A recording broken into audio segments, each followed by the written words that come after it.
Today is Monday, December 11th, 2023. I am Tracy Caine with the Oklahoma Oral History Research Program at Oklahoma State University's Edmund Lowe Library. Today I am talking to Chef Tiffany Poe at the Grandview Inn, her family's B&B in Pawhuska, Oklahoma. I'll be talking with Chef about her background and upbringing, how she came to OSU, and where her life has taken her since she graduated in 2006. Upon agreement with Chef Poe, this interview will be archived at the OSU Library for future generations. Thank you very much for taking the time to talk to me today. My pleasure. I appreciate it. Let's begin, if you would, please, by telling me about yourself. Where were you born and raised, and what was your early life like? Wow. Well, I'm an Oklahoman through and through, although I was born about 20 miles east in Missouri. So we were raised on the Oklahoma-Missouri state line near Seneca, Missouri, and Wyandotte, Oklahoma was my high school. So I was kind of raised in what they call the four-state area, Grand Lake area as well, but was born in Joplin, and so had a great life there. I was a second-generation Wyandotte High School alumni, and had a wonderful, just kind of a what you'd call almost like a fairy tale experience in high school. My parents were on the board of education and knew all the teachers, and was, cheerleader and drum major ed and student body president, and just did it all. Just had fun. School was a very, very pleasant experience for me. And then ended up going to NEO A&M there in Miami. Go NEO.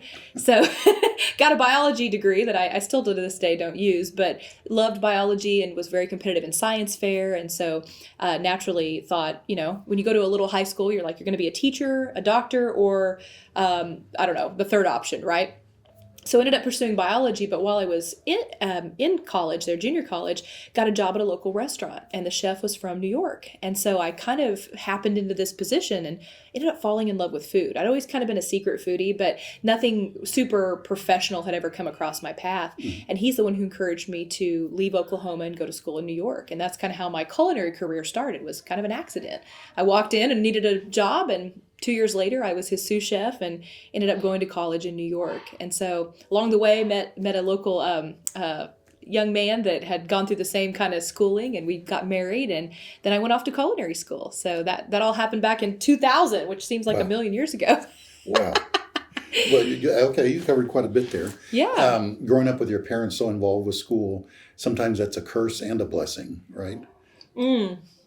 Very much so. Yeah, everybody was scared because they didn't want to make the parents mad. It was supposed to be my dad that was the student or the Board of Education president. So he was very involved. And so I had one of two choices: either be that person that was on point with everything, or they would hear about it in the evening usually, because he was friends with everybody. So, but that also was great. I was raised in a family business. My parents are entrepreneurs. So I was answering the phone at like 5 years old, taking, orders for my dad's auto replacement company business. And so I just kind of grew up with people, and I've always loved people. And so that definitely came from my parents. I have a little sister who's 2 years younger than me. And we just grew up in that little beautiful pocket of Oklahoma, America that it's almost untouched. It's like it doesn't exist anymore. It was a beautiful time. Really that's beautiful. Great. And you said very involved when you're in high school. Oh, yeah. Drum major, student body president. What did you do in your spare time?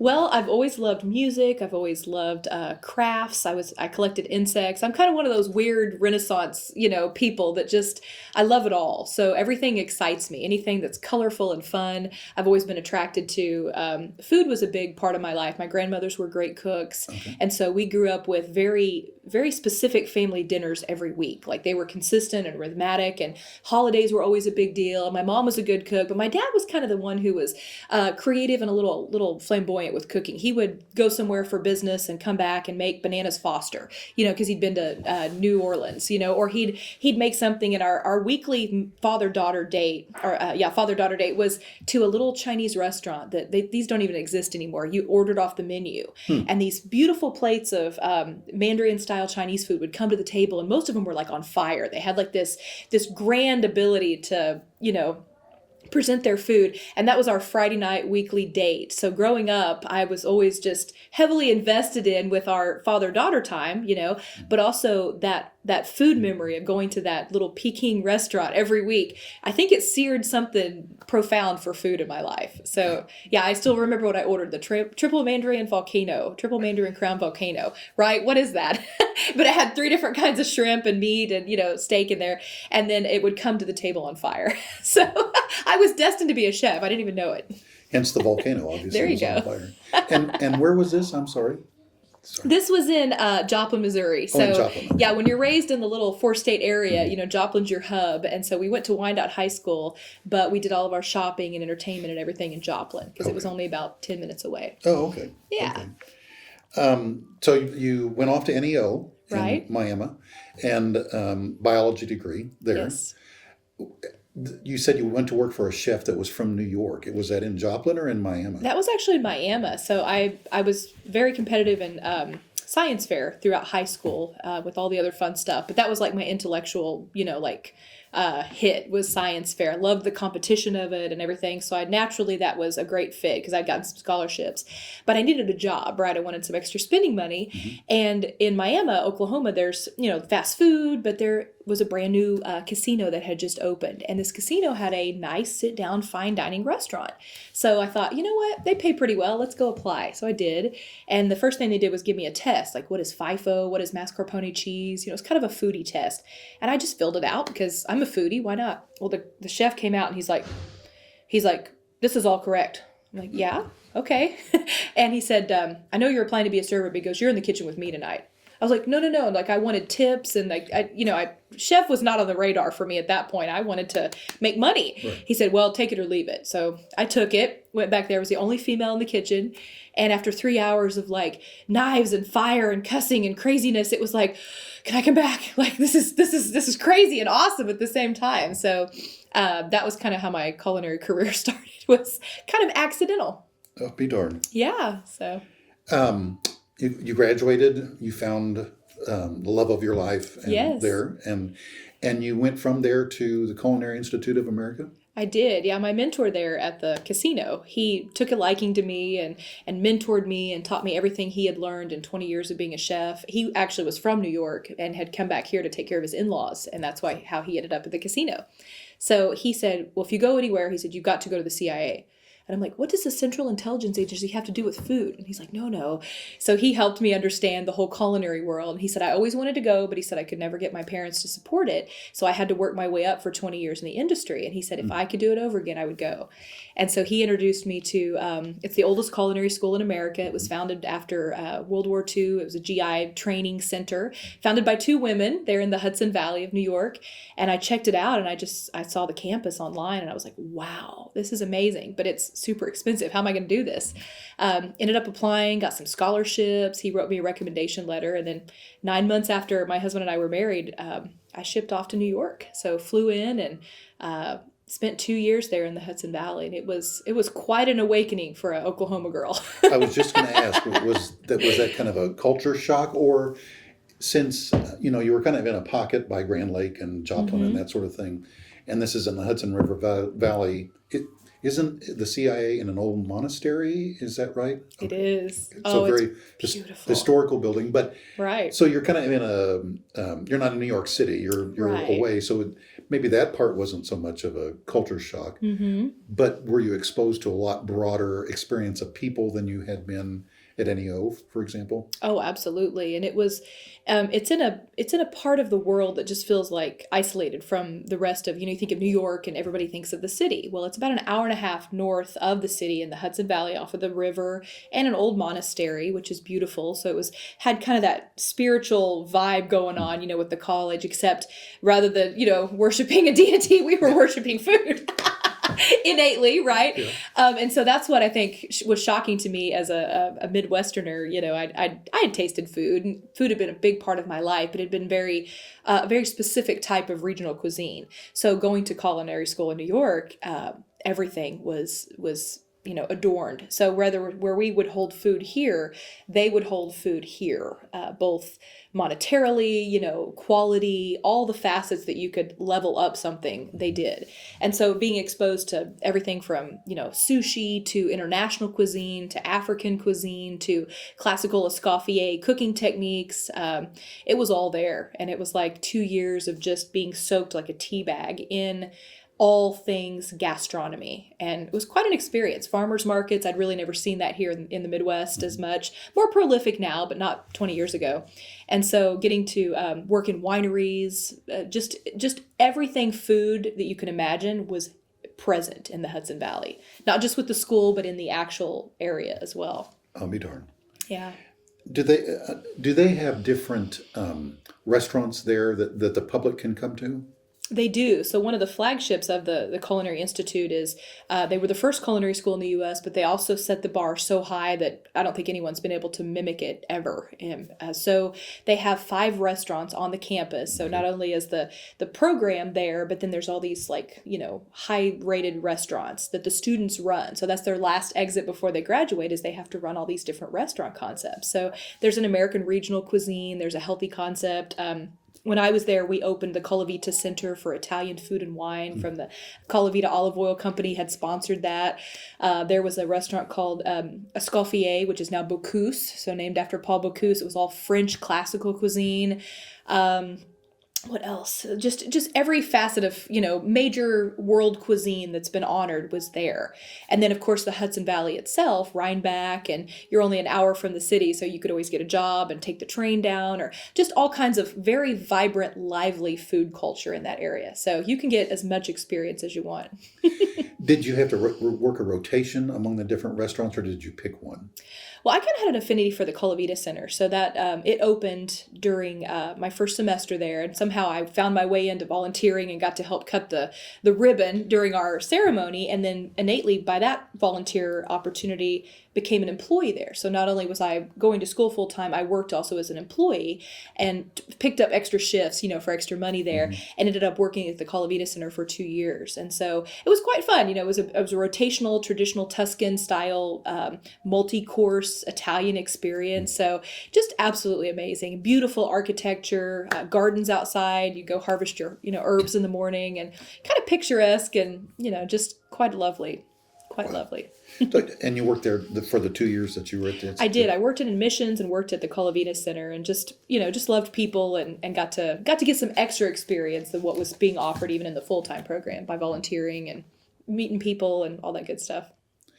You say you had kind of a passion for food before you went there that was awakened perhaps when you went to work at the nice restaurant at the casino. Right.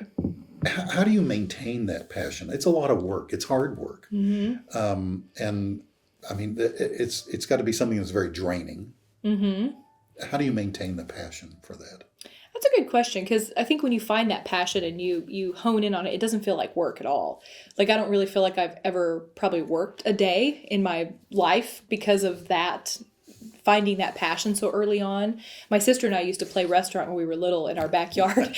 I would go shopping and get the stuff, and we'd come up with any excuse we could. Parents' anniversary, Christmas, whatever. And we'd set this little restaurant up in our gazebo in the backyard. And so she'd be the server and I would be the chef in the back.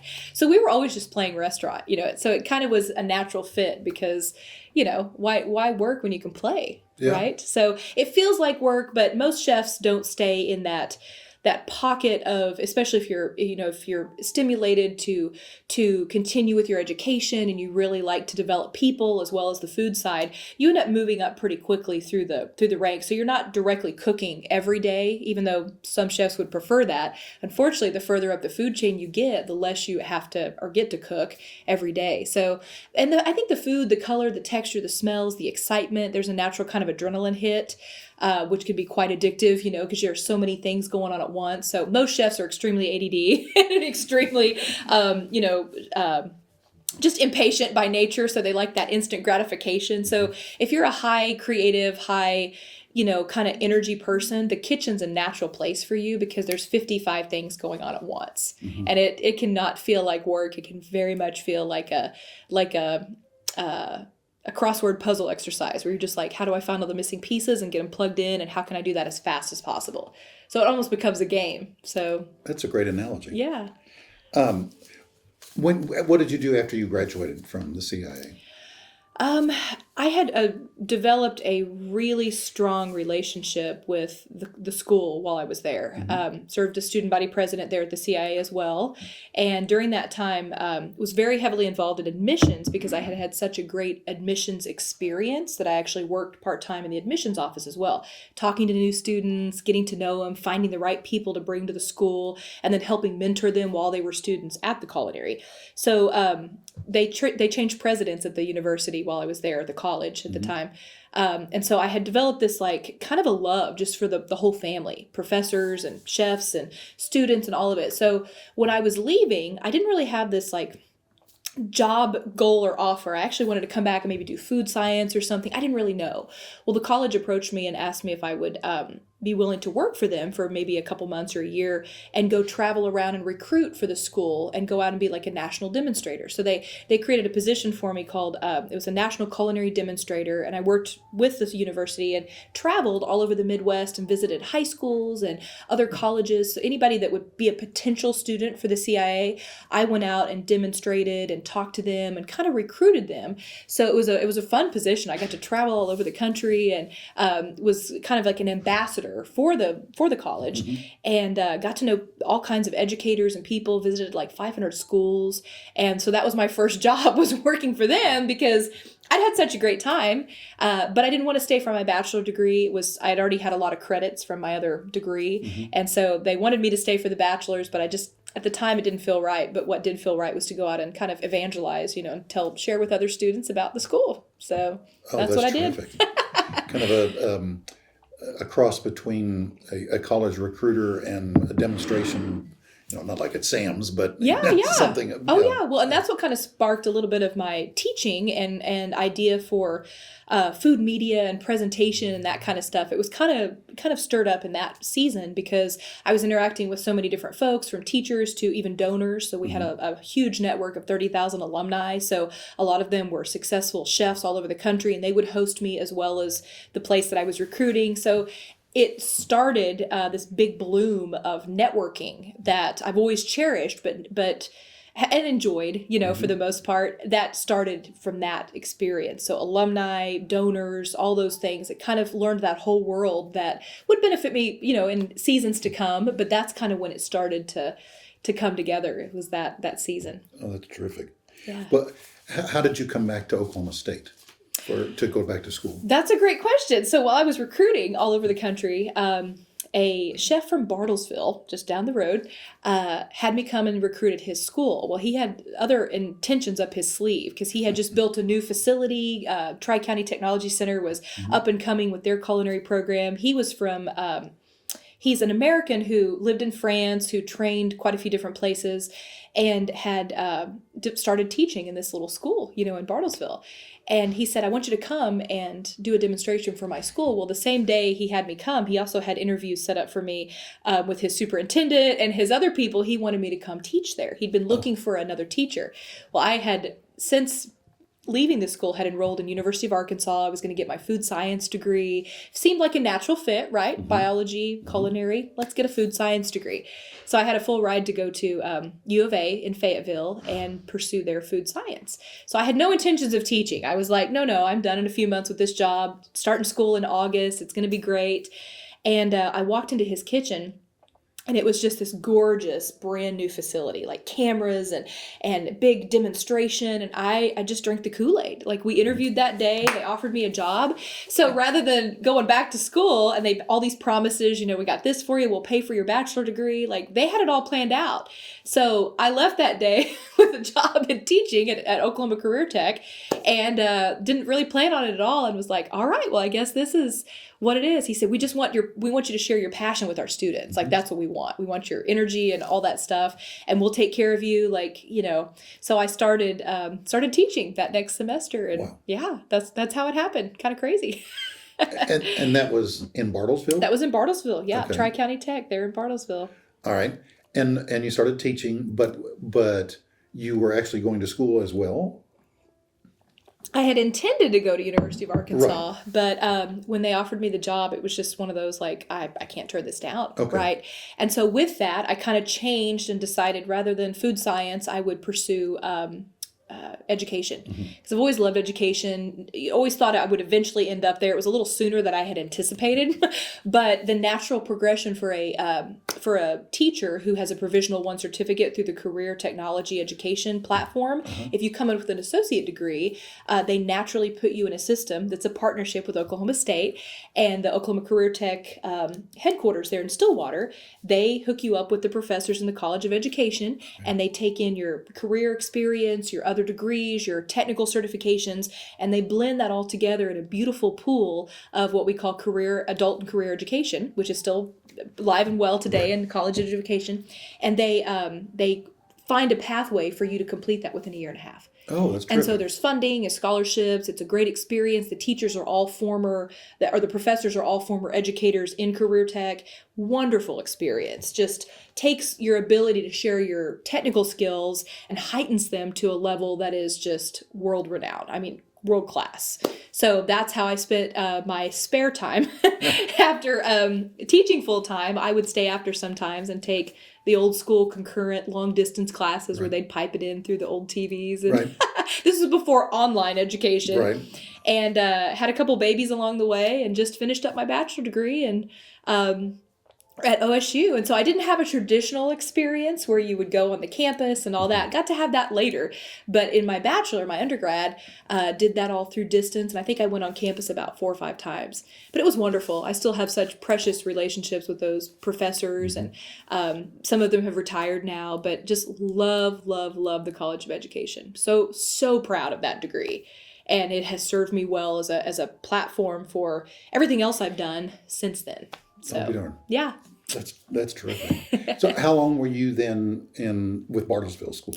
So I was there for 4 years. Okay. Yeah, for 4 years. And we opened that new facility and we got the program certified through the American Culinary Federation. We became the first career tech in the state of Oklahoma to ever receive national accreditation from the ACF, which is our national accrediting body. And I took the program through that. We had about 27 state and national winners for FCCLA and ProStart and the Skills USA competition. So I got students into competitions because from my background with the CI, I knew that meant scholarship dollars. So we were leaving hundreds of thousands of dollars on the table for students to go to a national culinary school and get that experience.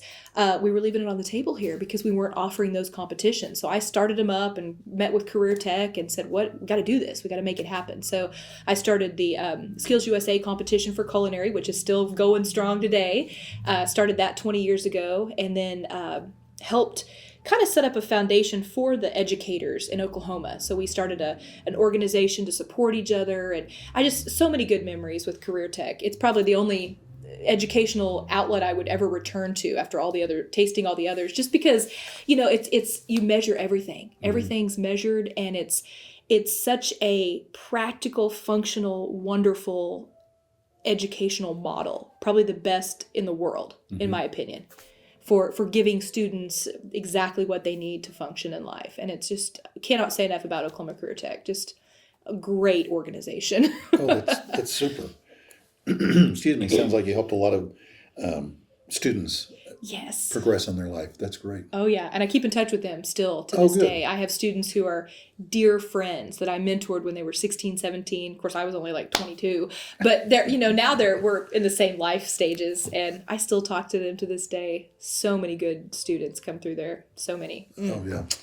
I bet that was amazing and very fulfilling. Yes. Where did you go from there?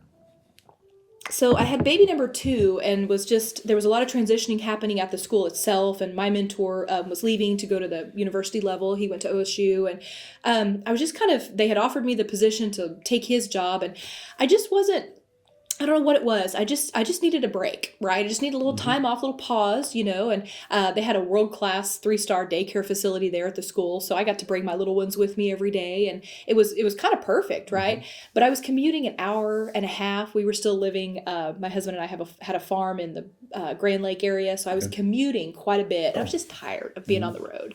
Loved the students, but after 4 years, I was tired. I'd given a lot. So after baby number 2 came, I just decided to hit the pause button and took off a few months. Actually took off about a year and came home and enjoyed the kiddos and lived on the farm in Grand Lake. And then I started to get kind of itchy and I was like, all right, there's something. The baby was a little older and I was like, all right, what's next for me? And the husband and I decided to move to Tulsa and to get kind of back in, the swing with relatives and Tulsa life. And so I, through connections, had connected with Tulsa Community College. They had a very successful hospitality program in place in their 2-year degree program, but they were initiating endeavor with the Oklahoma Correctional Institution facilities and starting to offer programs inside of prison. Oh. So agriculture, horticulture, and hospitality were the two most rehabilitating or transformational type programs to offer those who are incarcerated, because the job opportunities are very open and just very, very a natural progression for them when they exit with a felony or without. So through a connection that I had made, their dean of hospitality had offered me kind of a part-time job. So that's what drew us to Tulsa. And I started teaching in prison and teaching for Tulsa Community College part-time and as an adjunct. And then I became more of a full-timer and moved to Tulsa. So that's what brought us into the Tulsa area during that time. So, all right. And that was an eye-opening experience. To go from a farm back into a kind of a... No, to go from teaching high schoolers and adult career changers to teaching incarcerated convicted felons. I would imagine you've had some stories that you can or cannot tell about Right. that No, it was mostly women and it's in medium and sometimes maximum facilities. But the eagerness and the hunger, to speak in Frank Chef terms, was the most prolific that I've experienced in any student group for obvious reasons. But the person you see in front of you today, that's not what I looked like when I went to school. The most homely, humble, downgraded version that you can achieve physically is how you have to go in to present your program. Oh. So we're talking like, chef coat up to here, no makeup, as stoic and almost just anything that could be simple and plain, you could imagine. That's how you have to go, because anything outside of that could be taken flamboyantly out of context, like extremely out of context. Okay. I'll be darned. Yeah, so you almost have to model and metamorphosize to go in and teach in prison, especially as a woman. Sure. So you have to become very, very, just very very simple and nothing, you can draw no attention to anything other than the context of what you're speaking. Okay. So yeah, that was a very interesting experience. Of course, I had experienced that in industry as well. When you go to work in a kitchen every day, you're not doing makeup and hair and eyelashes. You're just going in and getting your job done. So that's kind of how it was in prison too. I'll be darned. Okay.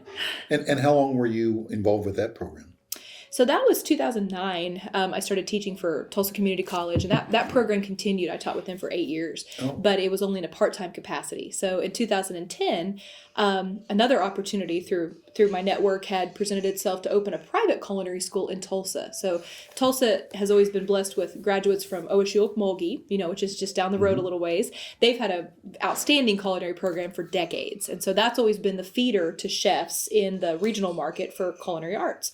Well, a private company who had established itself in Oklahoma City, Platt Colleges, they first became very prolific in the medical field, and then they started expanding into other areas. They had opened a very successful culinary program in Oklahoma City, and were now jumping markets to the Tulsa market. So through a mutual friend who had helped me, in fact, Chef Cochran, who's now at OSU, he was the director at Platt, Oklahoma City. So he started to mentor me and help me get certifications, because he heard, knew me from the career tech days when we certified students and got scholarships. He's always been an advocate for students. He recommended me to help launch the Tulsa program. So I joined their team, and I was the first night director, program manager for the Platt Culinary School there in Tulsa. So we opened up that facility in 2010 and welcomed in students and had a beautiful restaurant and very successful program for several years there. So I was with them for 2 years also. So yeah, so private college, check. And then on to public university? Yeah. So then from the private experience, oh no, there was a brief pause, which is why we're here in Pawhuska. There was a brief 5-year pause in between those two. Private college took them through ACF accreditation, got Food and Wine Spectator Award at the restaurant, trained all these awesome students. And then through a mutual friend, ended up meeting Ree Drummond, the pioneer woman. Okay. So that was about 2010. And we've always home educated our kids because we're kind of all over the place. And we run businesses, so that's how they get a lot of real world experience. So through a mutual homeschool friend, introduced me to Ree Drummond. So it was after baby number 3. She was just a little tiny infant. And the homeschool friend said, hey, I'm going to a party at my friend Ree Drummond's ranch. Would you like to go? She's having a sushi party. I said, well, sure. Who says no to a sushi party? So she picks me up and we drive for a very long time. And at this point, I'm like, where is this lady taking me? It got a little scary at one point because we're going down a dirt road. I mean, I know this woman, but really, what are we doing? Well, we finally show up at what is now I know as her lodge. And there's 40 cowgirls out there eating sushi. And it was the most bizarre thing. And I've got my little baby, and that's the first day I met Ree Drummond. And so she welcomed me and we had sushi and she signed a cookbook and she goes, Cindy says you're a chef. She said, I've got some projects coming up. Are you open to helping? I'm like, sure, why not? I had no idea what I was getting into. No idea. So I was still teaching full time and ended up started helping Ree. And the first project, she sent me an email with some stuff and I show back up, took a couple days off work. And she said, yeah, so it's this project. I can't really tell you about it because it's private, but here's what I need. We're going to cook turkeys and we're going to do all this stuff.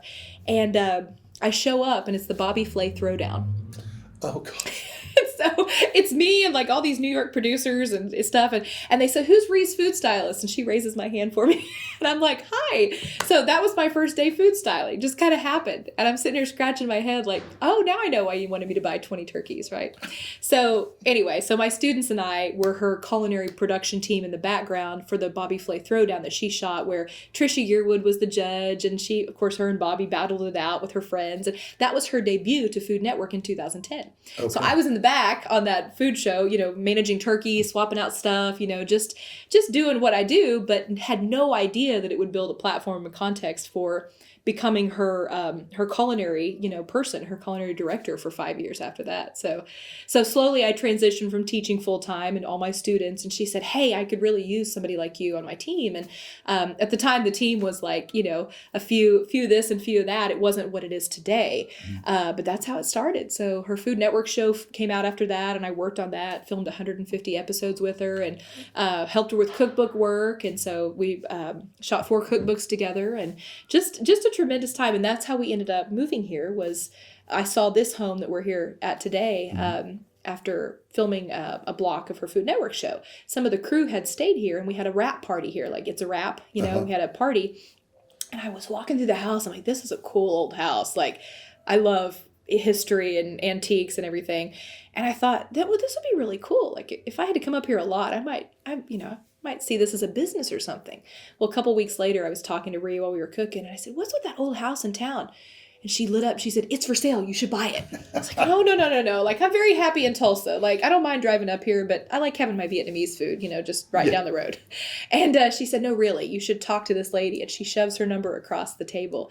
So I called the lady, and a sweet little woman who had bought this and fixed it up but had moved to Kansas City. And to make a long story short, she and I spent 3 hours on the phone. It was like I had met my best friend, and we just talked and talked and talked and had all this in common. At the end, the conclusion to her phone call, she said, well, I really like you. And she said, I just want a little family to live there. She goes, I'm going to make you a great deal. She goes, I'll take care of the whole thing. We'll close next week.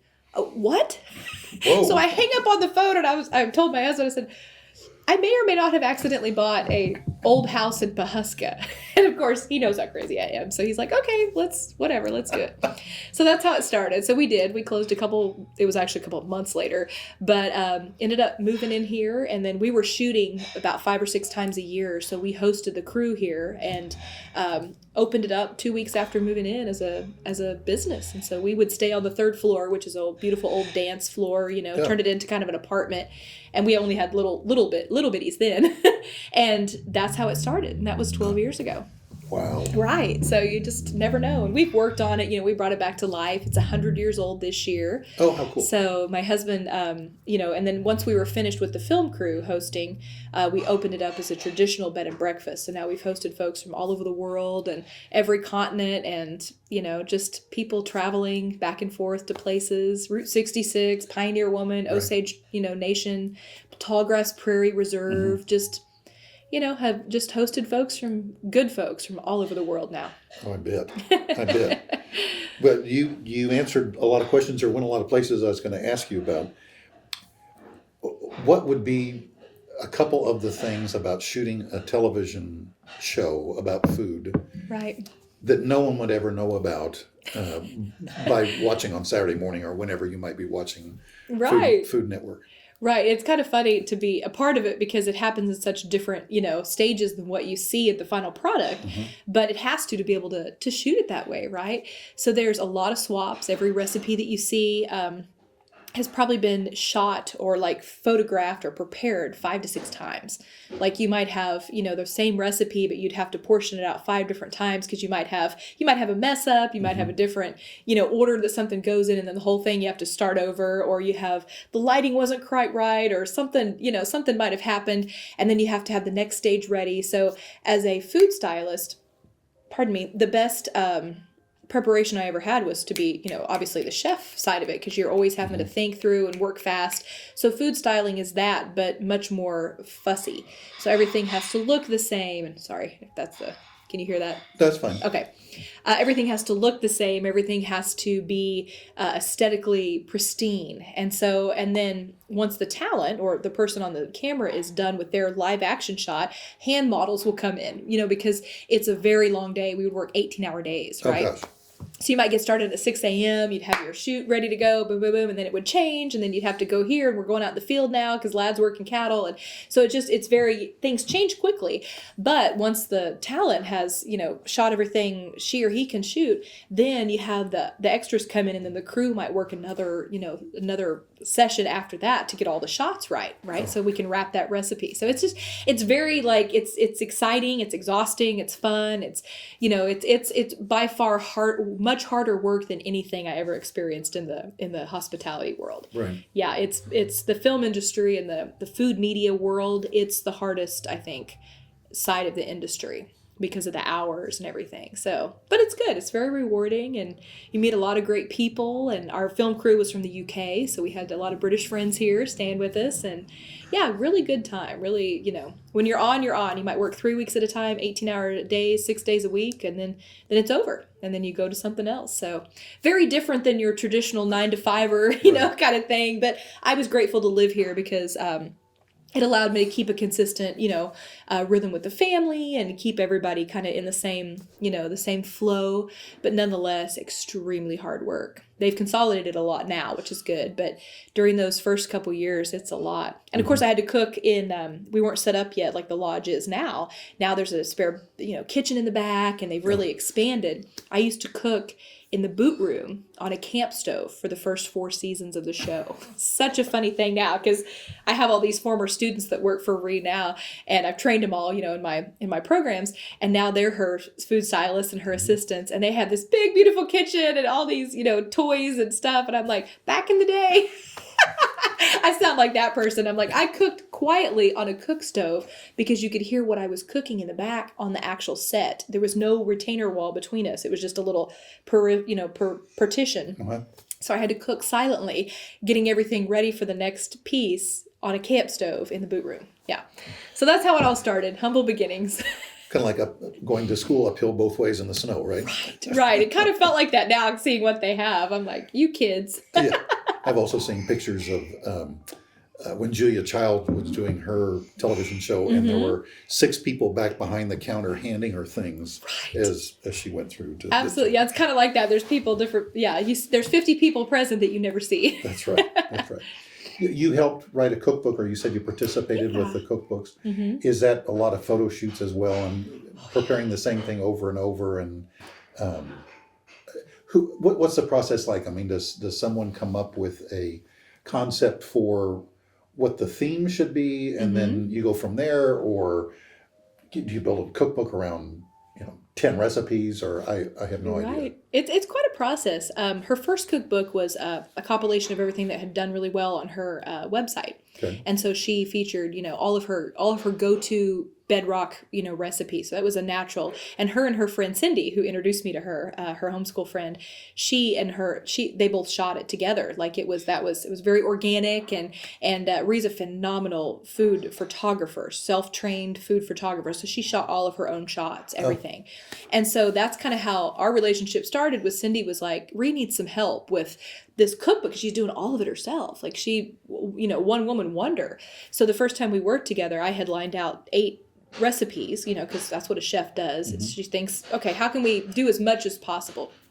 Sorry, pardon me for one second. I'm going to tell whoever's... No, there we go. There we go. We were talking about cookbooks and how the process worked, whether a recipe was the concept for the book, or how all of that transpired. And you said you had gotten together 10 or 12 different recipes, and where to go from there. Absolutely. So the first time we cooked together, I shopped all the ingredients, and we came in, and I said, okay, let's go from here. And I had her all set up, and so we finished. I was like, okay, that's 8 recipes. She's like, oh my gosh, you can never leave. Like we've got to do this again. Like, there's got to be more of this. And so that's kind of how our relationship started, was bringing the chef side into, the production, because of how long it takes to shoot each piece of the recipe process. So now it's down to a system, right? So that's kind of how a cookbook comes together. It comes with an idea. Maybe you have a meal somewhere and you're like, oh, I love this. I want to turn it into my style. So she would take all of her ideas and things that she'd make for her family. And then there'd be kind of a base recipe that would start, and then it would develop into something. And then as you're cooking,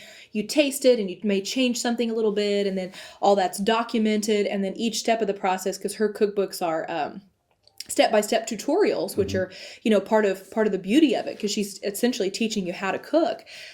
Each shot has to be captured so that it becomes like keeping track of where that was. And then she has a whole production team outside of the actual physical, experience, that takes care of editing and making sure that, all the photos are processed and all that stuff. But for years, I would shot prep, style, and stage, and she would take all the photos and edit all the photos and vet all the photos. And she's a natural, English whiz, and so she would see any type of, grammar error or whatever. So even copyright, corrections and all that. So it's just beautiful. There's so much that goes into it. It's quite a work of art. So when you get it, it's like you birthed a child, literally.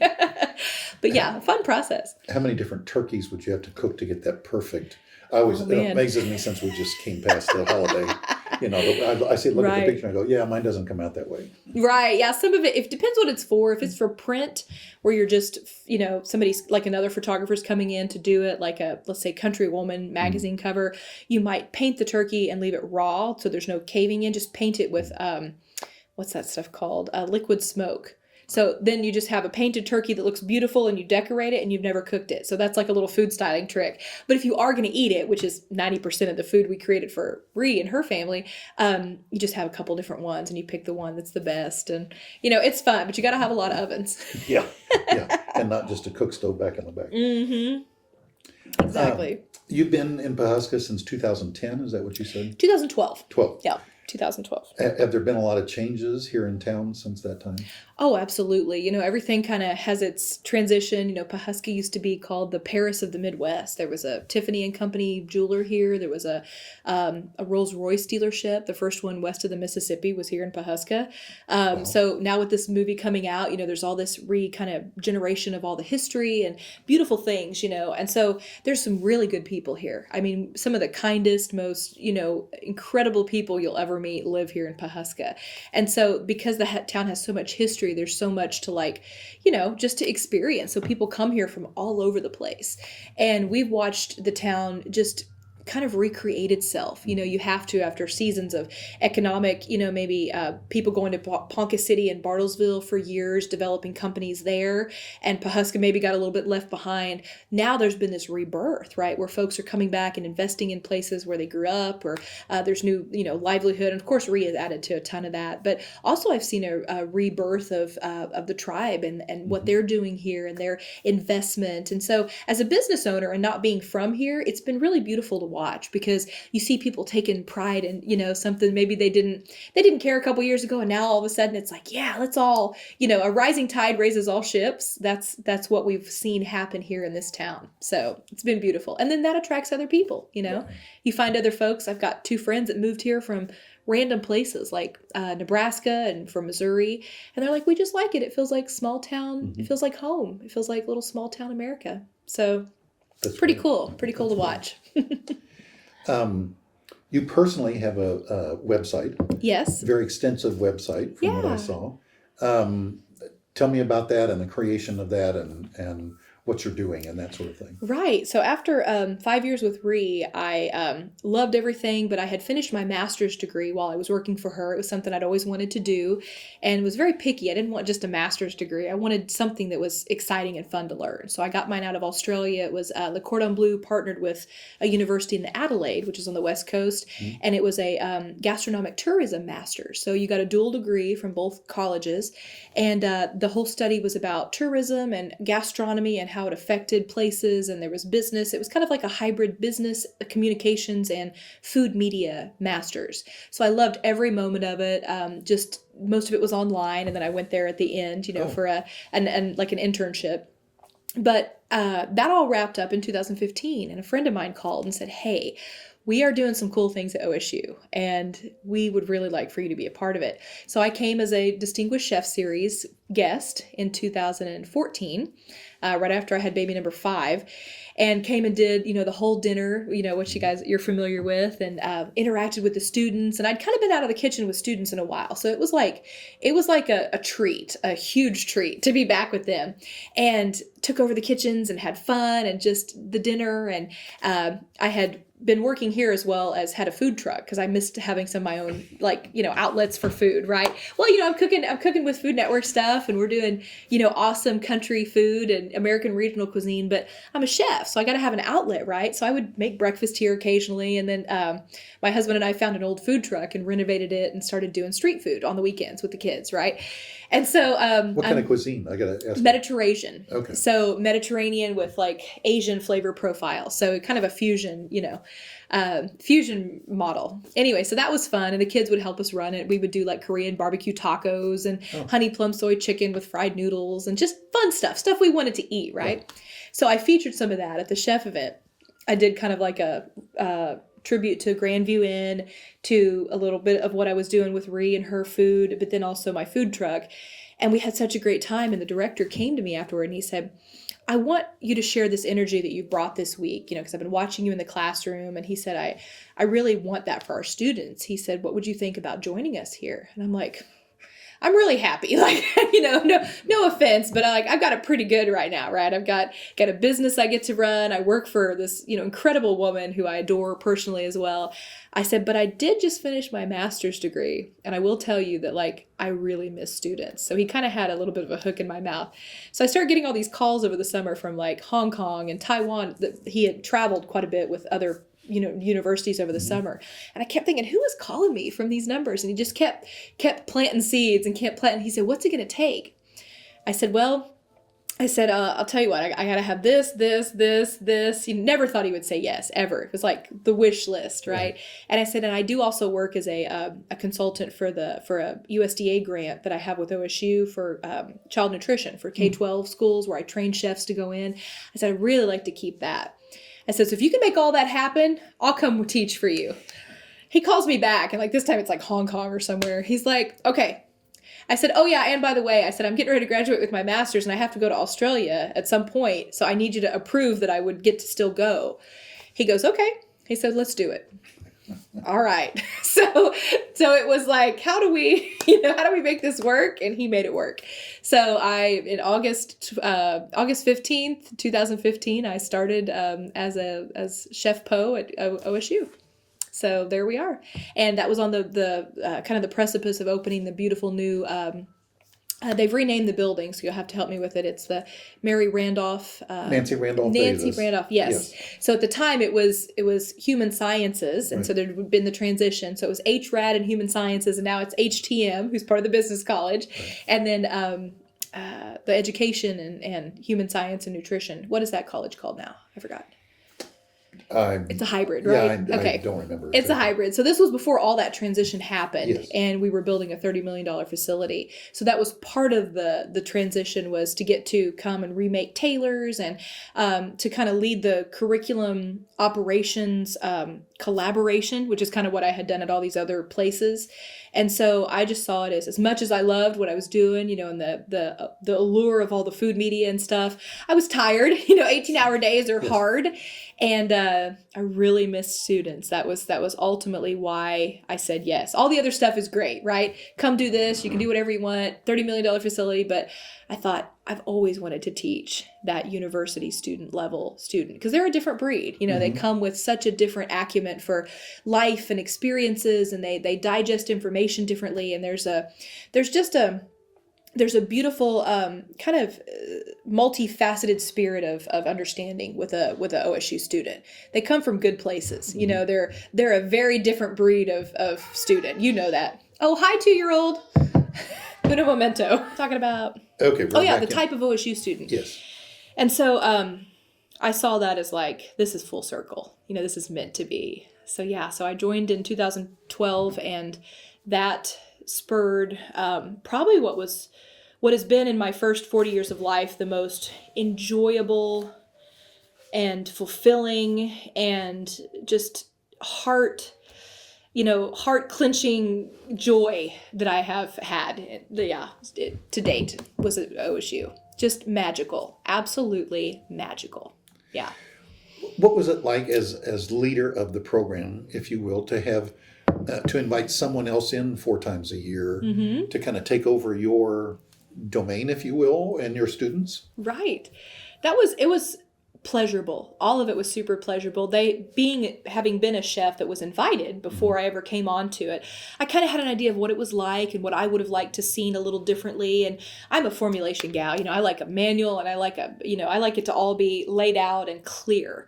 And I'm a presenter, so I'm like, what would I want? So the first thing I did was create a manual. I'm like, I want the how-to guide showing up in a pretty package before the chef ever arrives. So we instituted what they still now use as the chef welcome manual, and had everybody on board with details and timelines and just student testimonials and all that. So that was the first thing I did, because I'm like, that's what I wanted, and I had to create it.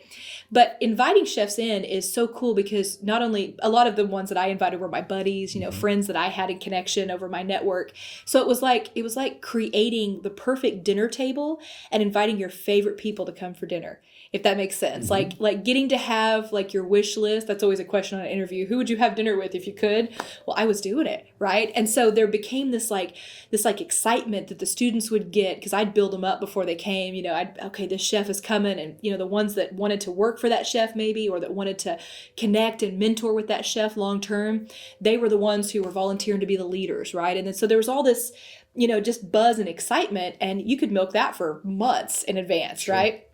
So as you build to that, and then you actually get them there, it's like I said, it's like having your favorite person for dinner, because you've set the table, everything's perfect, the glasses are clean, the students have learned, they're excited, and then boom, you get to share that. You get to share that magical experience with close to 200 people. And so they're watching that all take place. And there's nothing more magical, maybe Christmas morning, but nothing outside of that than the spirit of hospitality and getting to share that with people and getting to cultivate it and enhance it and flavor it properly. There's nothing on earth quite like that. If you ever want to see magic happen, sit people from all walks of life at the same table with the most beautifully prepared food, and you watch magic happen. Walls come down, people get rid of stuff they may have had differences over. Magic happens. Multi-million-dollar deals are done. There's nothing quite like what happens at the table. It's quite spectacular. And then getting to do that for a living and do it over and over again 4 times a year, I get all hot and bothered just thinking about it, right? Because it's so cool. It's just, it's magical. It truly is magical. And then being at your alma mater, in a facility. We had the first couple of chef events at the old kitchen. And that was good, but I had this one chef that I really wanted to highlight. Good friend of mine, he's actually just left for New York, Chef Jonathan Moose Miller, certified master chef, and he and I had become friends when I was at Tulsa. We were both in the ACF Tulsa chapter and had worked hard together at like charities, and he'd hired a lot of my students, and just a really high quality human. And I was like, I have to share this person with my students. And he was the first chef event that we had in the new building, and it was just really cool to be able to like christen all that new equipment and the new dining room. And so we worked very hard to get in for that first chef event where he was the featured chef. And so, but it was like hosting family. You know, there could have, we had just everything went, so even things that went wrong, whatever, you know, because we got to share it with the people that we love and adored. So, yeah. So the week of the chef event is kind of like shooting a television commercial with 18-hour days, and then at the end you're kind of going, ugh. It was right? fun, but yeah. Right. And the more we got our rhythm and got the students trained where everybody knew what was expected of them, I think that's when you make the unclear clear, all of a sudden everything becomes super, not easy, but it becomes super achievable. You know, it can be repeated, it can be trained, it can be duplicated, it can be sustainable, and you can maintain that energy throughout versus being like, whoa, up and down, you know, all around. Because when you know, and you know it's going to be a success regardless, you have a different energy that you can kind of bring to it. So the more that we got into that rhythm, and the more that students there was kind of a progression of like, first you watch, then you assist, and then you do, and then you get to assist the leader, and then you lead. And so watching that happen from like freshman to senior, and having that natural pendulum of like, I'm gonna be the next, you know, that's a beautiful segmented learning experience for students to take. And I'd love to see that more in other places. In fact, business college started to come over and watch, how are you guys doing this? What's going on? You guys are teaching this food, but you're having problem solving, communication, teamwork, you know, time management. It's all happening. That corn fairing leadership skills, all 38 competencies are happening right now at the same time. And there's very few things you can do in an educational environment that does it at the same time. But that's what happens during chef event. So it's like, wow, you know, I'm getting all those, what do you call it, pedagogy of, you know, of skills in one place. And I get to share it with people. Wow. And we're raising money for scholarships. No brainer, right? So. Well, and as a participant, it's neat to see over several years someone who has come in and is a server at the beginning and then becomes front of house manager or back house manager. And you're exactly right. It's a lot of fun. It's pretty magical. It is. It is. You left OSU in 2019, did you say? I did, yeah. Okay. And who did you go to work for from there? Yourself? So I did take a short stint with a company when my sous chef left there at OSU. He came and joined Ree's team. So he's now her culinary director. So my former student is now with her and is her. So it's beautiful to watch full circle, right? Well, another full circle moment happened. My mentor, who I'd mentioned from the Platt College in Oklahoma City, at 62 years old, finished his master's degree. I'd always told him, I was like, you got to get it, chef. You got to do it, right? He did it. And 2 months before, I was kind of being recruited by this other company to join their team, they had been a very supportive company with our program, donated a lot of equipment and gift in kind, and had just been really good to us. They were looking for a senior corporate chef. And I loved what I was doing, but I was like, it's time to pass the gauntlet, when it, like, your season's over. But what was beautiful was that chef, that had mentored me 20 years earlier, had now finished his master's and had always been a huge OSU fan and a huge OSU supporter. And he'd come in and helped. And when my sous chef left, I called him. I said, Chef, I know this is kind of beneath you, but I said, would you be willing to come work with me? And I said, I'm going to leave in a few years. And I said, you could take over. And he said, Chef Poe would be my greatest honor. So he came as, somebody who had mentored me, served me and the students, and then when I left, he became the executive chef and the director, and graduated with his master's 2 months before he took over my job at 62 years age. So just beautiful full circle, where he's obviously the one leading the program now, and has transitioned them with the College of Business and all that good stuff, and it was beautiful to watch. But with that, I took a job with CFS Brands in Oklahoma City, Carlisle Food Service. It's a long-standing Oklahoma company.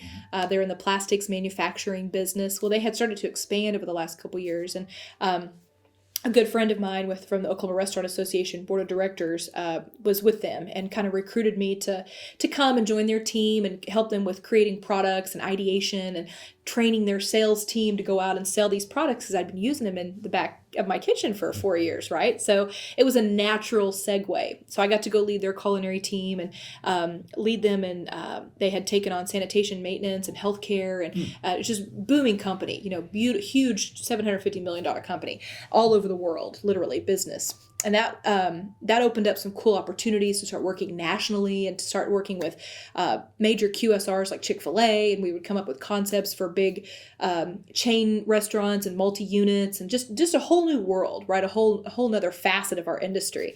And so I would work with their ideation team to come up with new products and promote and sales, and was leading stuff all over the country. In fact, in February of 2020, right before everything went crazy, we were in Napa Valley at the CIA Copia campus, hosting in folks from all over the country and talking about new products. And the next week I was in Seattle, and then I came back home to my home office in April and was on the phone call with master chefs from all over the country.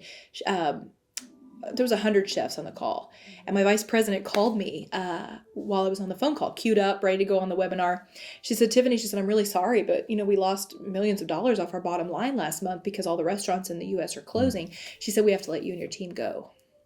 And I was like, excuse me? Like, what? Wow. She said, I'm really sorry. And I'm shocked, right? At like 25 years of working since I was 15, I've never left a place before I was, wanting to. And carried the insurance and benefits, and I've got these kids, and I'm just like, do you realize I'm on the phone call right now with like 100 chefs, like that are expecting our company to, and she's like, I know, I'm really sorry. So I hung up with her, and I was like, okay, this is a moment. This is one of those moments, right? So I just bowed my head and said a little prayer, and then I queued up the webinar, and I did the webinar and never mentioned the company. I was like, here we are, we're going to make it. It's all good. And at the end, I got off, and I was on there with my core team that had sponsored the webinar. And I said, well, guys, I just lost my job 5 minutes before this webinar started. And they were like, oh my word, are you serious? And then I watched that happen with colleagues and people, and the whole industry just closed down. Mm-hmm. So April of 2020 was like a shift. It was big. And so I kind of played along. I watched the industry change. I kind of just stepped back and took some time off and just reevaluate personally. But I watched our industry just kind of slowly and sadly die down and die off. Mm-hmm. People had to close. Chefs lost their jobs. I mean, it was a dark day and really sad because a lot of it wasn't fair, but a lot of it was like, it's sometimes you have to shrink in order to come back. So just step back and watch some stuff. I thought, okay, what can I do? I don't really want to go travel, besides nobody's hiring a traveling chef right now. So I decided to start my own company. So that's where the kind of thought came in. A lot of the chefs on that call that day said, well, you'll be fine. You can do it. I'm glad you think so. Thanks for your confidence, right? Can I send you my mortgage? Right, exactly. But grateful. And this was also the time my husband had just closed our bed and breakfast here and refunded like thousands of dollars, like tens of thousands of dollars in refunds because we were closed indefinitely. Right. We had no idea. Nothing was happening. So to make a long story short, I kind of just sent out my feelers, said, if you guys need anything, I'm here. But you know what? I'm going to cash in some investments, and I'm going to hit the pause button. It's the first time in 20 years that I've really just kind of stopped and took the pause and said, you know what? Now what? And I'm a very spirit-driven, faith-filled person. So I get all my direction and energy from a higher source. And so I just said, you know what? We're just gonna pause. So the husband and I have always gone to the OOHRPs anytime that we've had a pause in life, child loss, parent loss, anything that's been traumatic in our lives, we hit the pause button and we go to the OOHRPs because it's just, if you've ever been there, it's a very healing place. It's quiet, it's beautiful. There's a deciduous rainforest kind of feel, just it's gorgeous. There's running water everywhere, water comes out of the ground in Missouri. So it's beautiful. And we did that over the weekend. And I just started asking myself, what do you really want? You want to make an impact? Do you want to keep hustling the way you used to? You kind of checked all the boxes. You left at a position that most people dream of their whole life as a senior corporate chef for a big company. And I had just won an award from the ACF, like a presidential medallion. And I thought, you know what? It's a good time to say, I think I'm good. I think I'm done. I feel good. I feel like I'm very proud of what I did, but I think I ran that race really well and I'm okay. I'm done and that's good. So while we were down in Branson, we came across this piece of property that we had been watching for a while, but it, you know, it was just kind of out of our reach. And I was watching my little guy. I have baby number 6 has Down syndrome. He was my miracle baby, and was born while I was at OSU during all the fabulous time. And kind of came at a time in our life when it was crazy. I was working on, you know, OSU, and my in-laws were coming out to see us one day, and surprisingly killed in a car accident on their way to see us. So we'd been renovating the house next door, and it was kind of a crazy time, and I'm full pregnant, you know, and running the program. And I was actually in California at the time, and my husband calls me and he said, Mom and Dad were in an accident. He said, and, you know, I said, well, what hospital are they at? He said, no, they're gone. And so then 21 days later, our little guy was born. So it's just this time where if I hadn't had the support of my OSU family and the insurance and all the beautiful things that came with that season, it would have been detrimental. But there was this beautiful kind of, you know, woven basket of OSU support around me. So anyway, he was born. We had no idea he not only was sick, but had Down syndrome. Long story short, he 92 days in the NICU, came out, you know, with a tank of oxygen, and we left, and he survived. And so had a 5% chance of survival and made it. Oh, wow. So yeah, fast forward, he's 6 now and thriving. Yeah. But back to the Branson story, we were there, and I'm watching him play on this playground, and he just started walking. He was 2.5. It had a lot of delays. And I'm just kind of thanking God. I'm like, I'm so grateful, having a mommy grateful moment, right?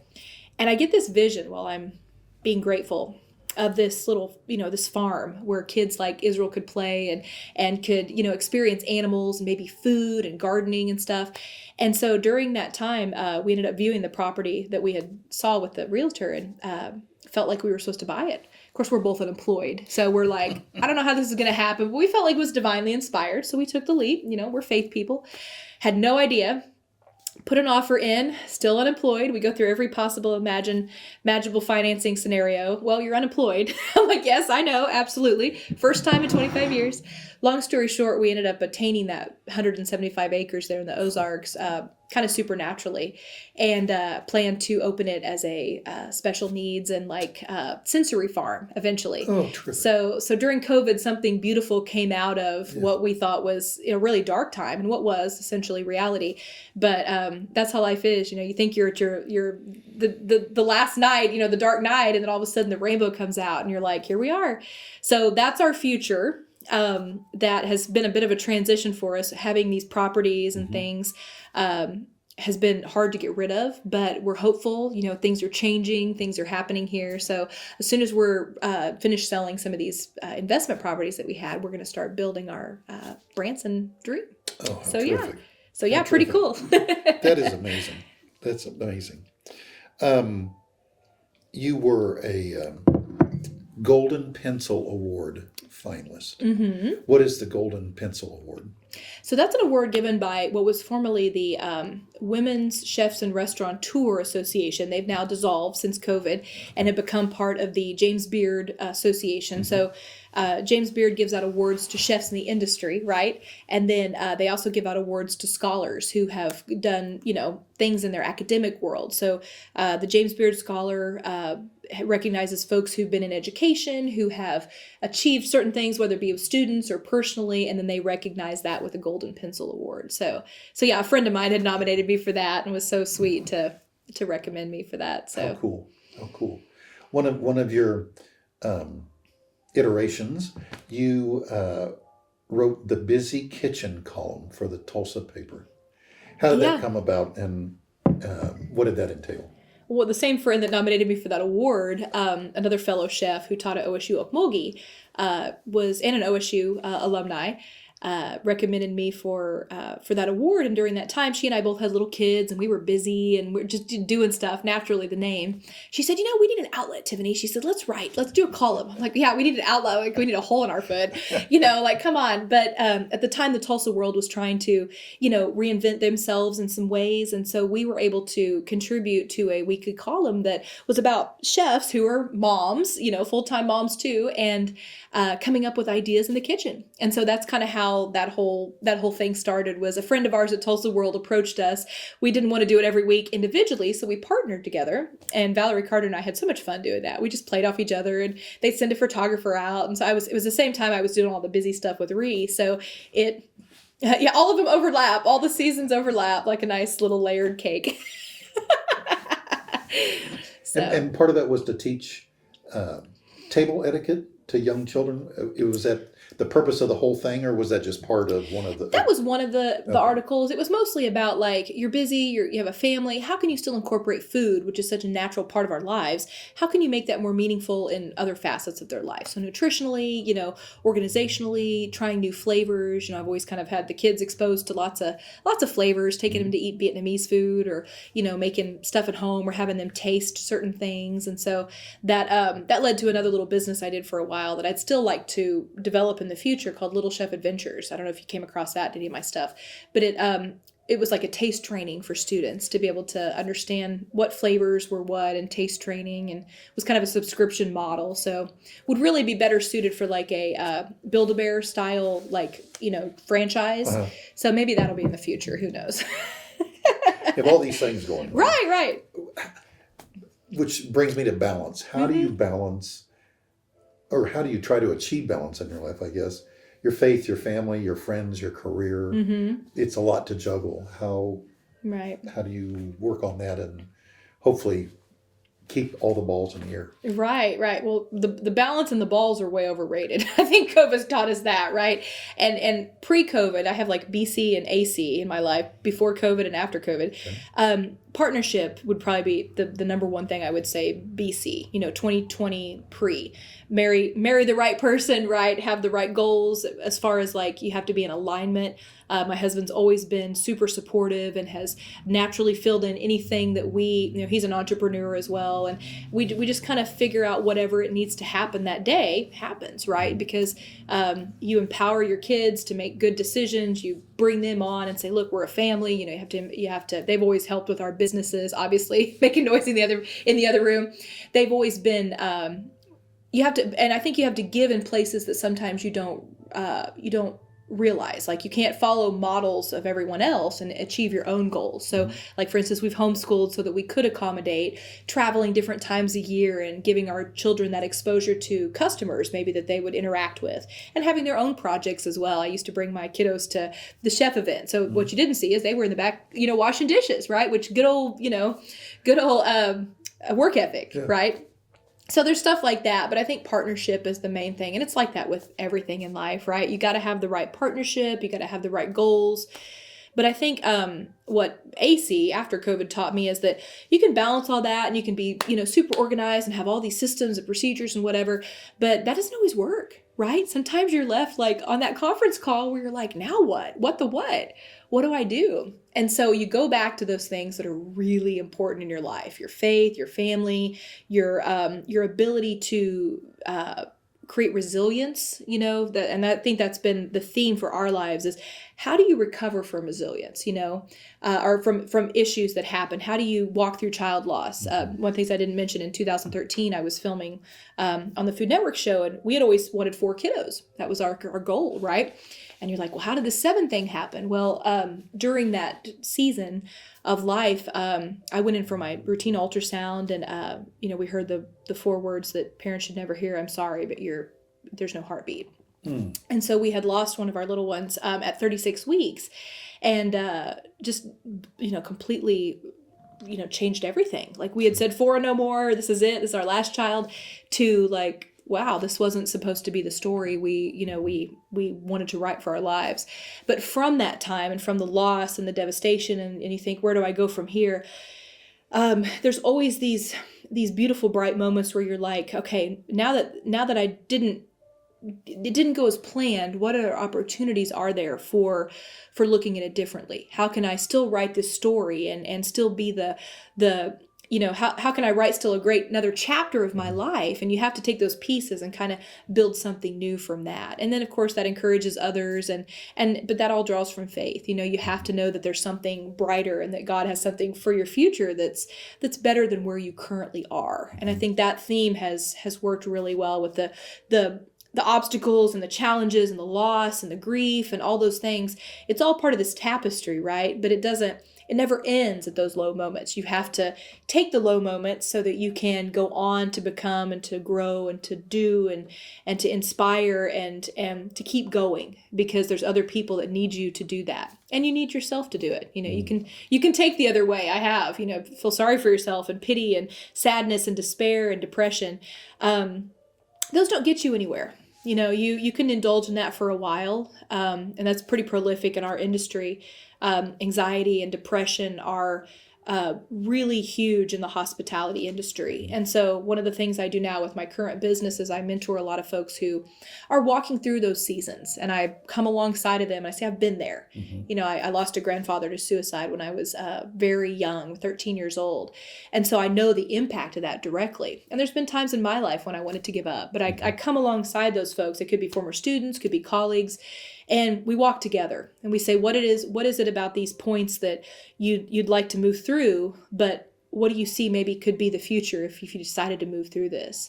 And it's hard. It's hard work. It's, grief therapy and that kind of stuff. It's difficult, but it's worth it, because everybody's worth it, right? They're worth it to walk through. And then when they get to that other side, whether it be one step or 20 steps down the road, you can look at their life and say, this is a ripple. It's not just you, it's all the people you're going to affect. And it's all, so having all those students and that education through the way, it's like, or having those different educational experiences, I think it's ingrained into me how much your life, the ripple effect of your choices matter.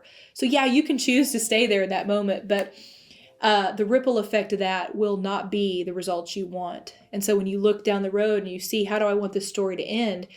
It's those little steps along the way that you call the right people, you pull the right people in, you take time off if you need to. It's that kind of stuff that really matters in the end. So those little ingredients, those have become more valuable in this last season, AC, after COVID, than all the ingredients before about the achieving and doing and being and having and all that. That kind of faded. It kind of went to the low tones of the recipe. The recipe now is about who else can I help get through some of those things? You can mask over it with, busyness and a blocked schedule and all that good stuff and the highs of achieving. But if you really sit with yourself for a while, it's those low tones and those things that you need to work through and talk about that are really profound to life. So yeah. And that's what segmented into what I do now. Well, that's amazing. And using the stories from, not the stories, but the experiences in your life to help other folks. I think that's obviously very meaningful and enriching. I'm sure. Absolutely. With everything else that you have going on, do you have time for hobbies? Oh yeah. I mean, you make time for what you want to do, right? Everybody they use busyness as an excuse, but at the end of the day, it's like, if you want to do something, you do it, whether you kind of like, if you want something, you find a way, right? Sure. So that's kind of how we treat our hobbies. With kiddos, you end up formulating your hobbies sometimes around what they do, which is kind of fun. But we love nature. We all love the same things in our family. Good. So we spend a lot of time in nature, spend a lot of time in our property in Branson, just walking by the creeks and, chasing the dogs or something. But I love to read. I've always been an avid reader and always been a creative, producer of something. So lately it's been AI. I've kind of been really fascinated with AI. It's kind of awakened my COVID brain, if you will, because a lot of things you just had to shut off naturally during that season. And back in the spring of this year, I started taking some classes online and started thinking, what do I want to do now? My doctorate, like what do I don't know if I want more formal education or if I want certifications. I don't know. Came across some AI courses and started playing with it. Well, what used to take 10 hours to achieve, right? Where you had to shop, prep, style, and stage the food, write the recipe, test it, hire a photographer, hire the food stylist, my whole background, right?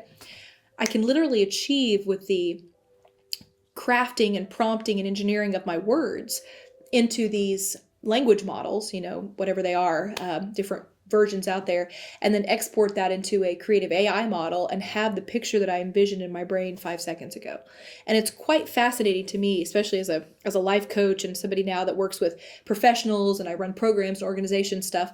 I can ideate, which is what I've kind of done all along the way, so fast now that it's very satisfying. So whereas before I could go make a dish and, in 3 hours we fed 10,000 people, or we did a, wine form or whatever, all that still happens. But in the creation and ideation and creative thought process part, that can happen so fast now.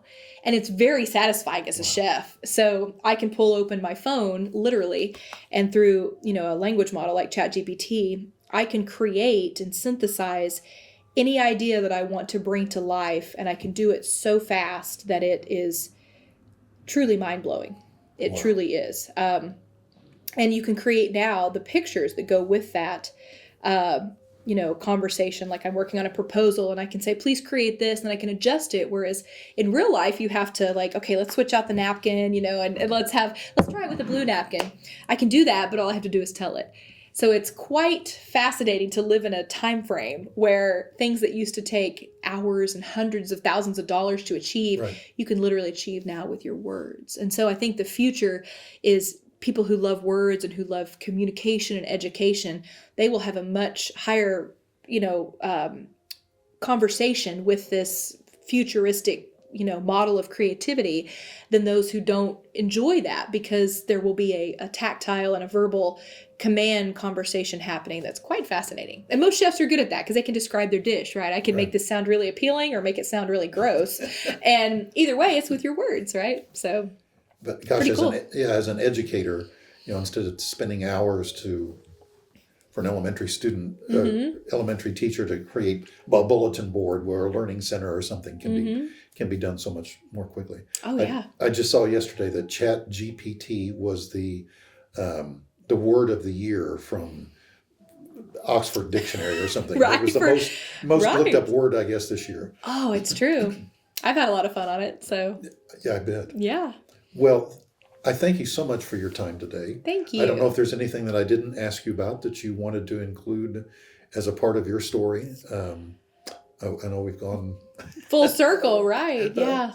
Just such a tremendous love for OSU, just both as, as a student, and then as an alumni, and then as a, an educator and a professor there. It was beautiful to go full circle, and then to pass it off, to somebody who had an impact in my life, and know that they would take the things that I developed and take it on into the next, conversation. But, yeah, it's been a fun adventure, right? It's just been such a gratifying adventure, and I'm grateful for institutions like OSU because they allow you to create as a beautiful platform for whatever you want to do in your life. So, and the connection of the people, the relationships that I made during that time, I literally still cherish and have actively purposeful today in my life. Like, just got off the phone last night with two of my students, OSU grads, who live in New York now, and they work for a big catering company up there, and they wanted some advice. And of course now I do that, as a business, but always throw in some free time for the kiddos, you know, for the students that I had.